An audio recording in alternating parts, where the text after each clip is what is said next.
السلام علیکم ورحمۃ اللہ وبرکاتہ۔ بسم اللہ الرحمن الرحیم۔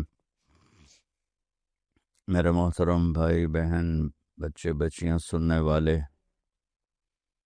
رمضان کی آمد ہے۔ ہمارے نبی پاک صلی اللہ علیہ وسلم رجب سے دعائیں شروع کر دیتے تھے، جیسے پچھلا مہینہ رجب، اب یہ شعبان، آگے رمضان۔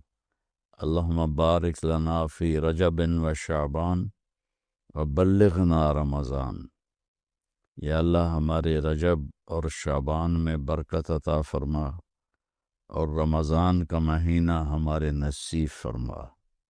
یہ صرف ایک ایسا مہینہ ہے جس کی آپ تمنا فرماتے تھے کہ یہ اللہ تعالی ہمیں نصیب فرمائے۔ اور اللہ نے ہر امت کو رمضان دیا، لیکن ہمارا رمضان سب سے الگ، سب سے اعلیٰ، سب سے بہترین، رحمتوں کی بارش، عرش پہلے آسمان پر، جنت کے دروازے کھل جاتے ہیں، جہنم کے دروازے بند ہو جاتے ہیں، اور اللہ تعالیٰ لاکھوں آدمیوں کو روزانہ جہنم سے نجات عطا فرماتے ہیں۔ تو دو فرشتے پورا رمضان اعلان کرتے ہیں کہ یا باغ الخیر ابشر و اقبل، اے نیکی کرنے والے تمہیں خوشخبری ہو اور آگے بڑھو۔ اور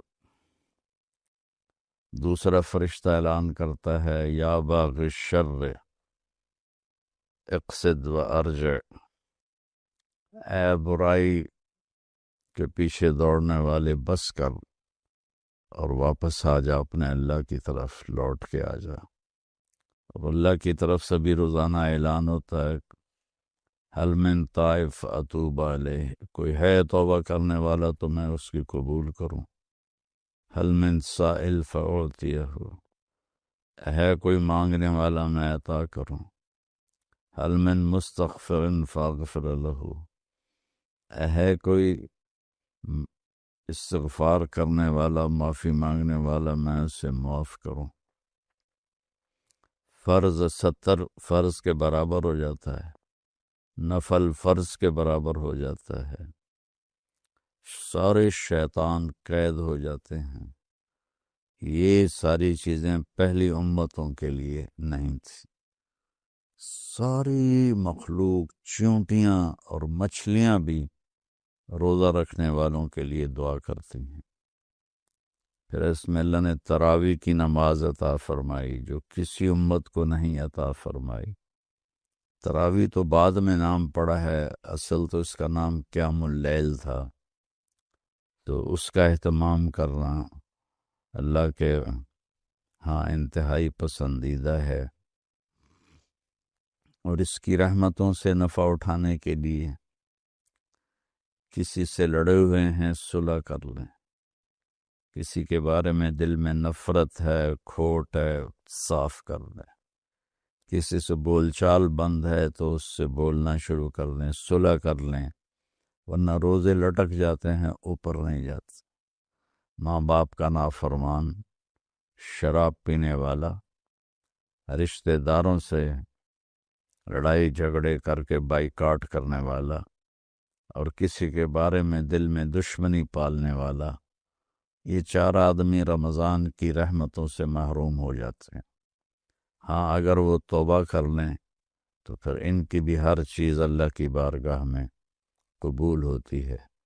اور اللہ کے نبی کا فرمان ہے، اگر میری امت کو پتہ چل جائے کہ رمضان کیا ہے تو تمنا کرتے کہ سارا سال رمضان ہوتا۔ پہلی امتوں کے لیے صرف افطاری ہوتی تھی اور سحری نہیں ہوتی تھی، 24 گھنٹے کا روزہ۔ ہمارے روزہ بھی ایسے ہی آیا۔ تو ایک صحابی ہیں قیس بن سرمہ رضی اللہ تعالیٰ عنہ، وہ اونٹ چراتے تھے، واپس آئے اور بیوی سے پوچھا افطاری کا کچھ ہے؟ کہا کچھ نہیں، میں لے کے آتی ہوں۔ وہ لینے گئی، وہ چارپائی پہ لیٹے، ان کو نیند آ گئی۔ دوسرا روزہ کب شروع ہوتا تھا؟ اگر سورج ڈوبنے کے بعد کسی کو نیند آ جاتی تھی تو دوسرا روزہ شروع ہو جاتا تھا، اور تھوڑی جب تاخیر سے لیٹ آئیں تو وہ سوئے پڑے تھے تھکن کی وجہ سے، تو انہوں نے کہا ابن سرما ہلک تھا، سرما کے بیٹے تو ہلاک ہو گیا۔ ان کی آنکھ کھلی، کیا ہوا؟ کہ اگلا روزہ شروع ہو گیا تو سو گیا تھا۔ تو ظہر کی نماز میں گئے مسجد تو بے ہوش ہو کے گر گئے۔ تو آپ نے پوچھا اس سے کیا ہوا؟ کہا جی وہ سحری افطاری کے بغیر اگلا روزہ شروع کرنا پڑا کہ سو گئے تھے۔ تو اللہ کے نبی کے دل پہ ایک غم کی کیفیت آئی، تو اللہ تعالیٰ نے قرآن اتار دیا، کلوا واشربوا حتی یتبین لکم الخیط الابیض من الخیط الاسود من الفجر ثم اتموا الصیام الا اللیل۔ میرے محبوب، آپ کی تکلیف نہیں دیکھی جاتی، ہم آپ کی امت کے لیے سحری بھی حلال کرتے ہیں، افطاری بھی حلال کرتے ہیں۔ جب تک صبح و صادق ظاہر نہ ہو، کھائیں پئیں، بیویوں کے پاس جائیں، سب حلال ہے آپ کے لیے۔ اور سحری کھانے کو اجر قرار دے دیا، ان الملائکۃ لیصلون علی المتصحرین، سحری کھانے والوں کے لیے فرشتے دعا کرتے ہیں۔ تو اس میں یہ جیسے یہ کاروباری لوگوں کا سیزن ہوتا ہے تو اندھا دھند کام کرتے ہیں، یہ سیزن ہے اللہ کو منانے کا۔ اس میں پھر اللہ کے نام پہ خرچ کرنا بھی ایک بہت بڑا عمل ہے۔ ویسے تو زکوٰۃ ہے، صدقہ ہے، خیرات ہے، سارا سال دی جا سکتی ہے۔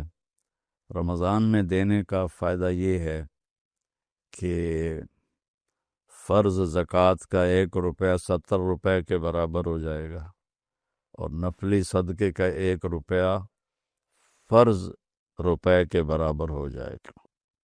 تو اس میں گزارش ہے کہ اللہ کے نام پر کھل کر دیں، اور اللہ نے ہم سے فاؤنڈیشن بنوائی ہے MTJ کے نام پر، جو اس وقت اللہ کے فضل سے پوری دنیا میں کام کر رہی ہے۔ ہم چھوٹی سی بستی میں رہتے ہیں، چھوٹا سا قصبہ ہے تلمبا، ہم نے صرف اپنے علاقے کے لیے بنائی تھی، اللہ نے اسے دنیا میں پہنچا دیا۔ ابھی بھی 1 ہفتہ پہلے غزہ میں ہمارے ٹرک کھانے کا سامان اور بہت سی چیزوں کا سامان لے کر داخل ہوئے ہیں، ان کو پہنچائی ہیں، ان کی ویڈیو ہمارے پاس آئی ہیں۔ جب بارڈر بند تھے اس وقت بھی اللہ نے ہمیں توفیق دی تھی کہ ہم نے ایسے ذرائع ڈھونڈ لیے تھے جہاں سے ہمارے ٹرک جاتے تھے اور ان کی مدد کرتے تھے۔ ترکی میں زلزلہ آیا، وہاں اللہ نے پہنچایا، مراکش میں زلزلہ آیا، وہاں اللہ نے پہنچایا۔ کینیڈا میں جو ریڈ انڈین رہتے ہیں، جن کے پاس کوئی گورا نہیں جاتا، ہماری ٹیمیں ان کے جزیروں میں جا کر انہیں ضروریات پہنچا رہی ہیں، اور کئی مسلمان ہو چکے ہیں کہ ہمیں تو کبھی کوئی پوچھتا بھی نہیں تھا، اللہ کے فضل و کرم سے۔ اور یہاں بھی الحمدللہ بے شمار شعبے کھل چکے ہیں جن میں اللہ تعالی ہم سے اپنے بندوں کی خدمت کا کام لے رہا ہے۔ تو آپ سب سے گزارش ہے کہ ہر جگہ دیں، میں کسی کے بارے میں روکتا نہیں ہوں، جو صحیح کام کر رہے ہیں، اور اس میں ہمیں بھی آپ یاد رکھیں، آپ کے تعاون کے ہم بہت زیادہ محتاج ہیں۔ اللہ آپ سے راضی ہو۔